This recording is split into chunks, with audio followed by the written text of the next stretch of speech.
ভ্যাকসিনের প্রয়োজন, সেই ভ্যাকসিন নিয়ে টালবাহানা এবং তার যথাযথ ব্যবহারের ক্ষেত্রে সরকারের যে ব্যর্থতার প্রতিবাদে আজকের এই বিশাল বিক্ষোভ সমাবেশ বাংলাদেশ জামাত ইসলামী ঢাকা মহানগরী দক্ষিণের উদ্যোগে উপস্থিত সংগ্রামী ঢাকা মহানগরীর নেতৃবৃন্দ, সংগ্রামী ভাইয়েরা, আসসালামু আলাইকুম ওয়া রাহমাতুল্লাহি ওয়া বারাকাতুহু।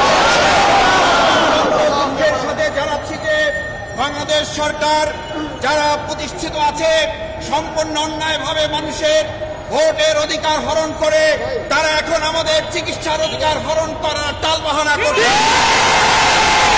শিক্ষা, চিকিৎসা, স্বাস্থ্য তাদের মৌলিক অধিকার, সেই অধিকার তারা একে একে সমস্ত প্রতিষ্ঠানগুলোকে ধ্বংস করে দিয়েছে। প্রতিবেশী রাষ্ট্রের সাথে সম্পর্কের অজুহাত করে আমাদের মানুষের জীবন নিয়ে তারা সিনেমিনি খেলছে।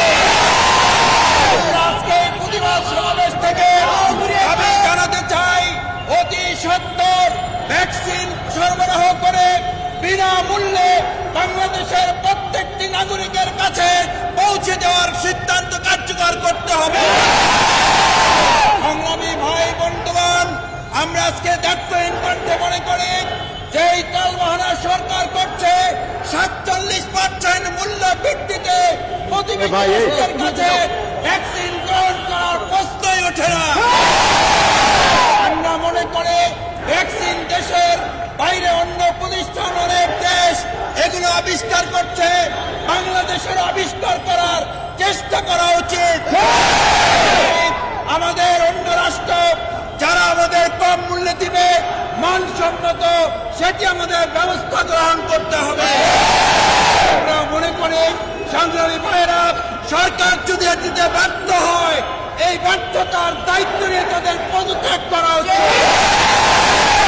তা মনে করে এই মানুষের জীবন নিয়ে সিলমিনে না খেলে একটি জনকল্যাণমুখী সরকার প্রতিষ্ঠায় বাংলাদেশ জামাত ইসলামী কাজ করে যাচ্ছে।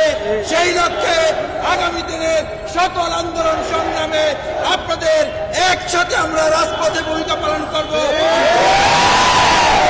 সবাইকে ধন্যবাদ জানাই।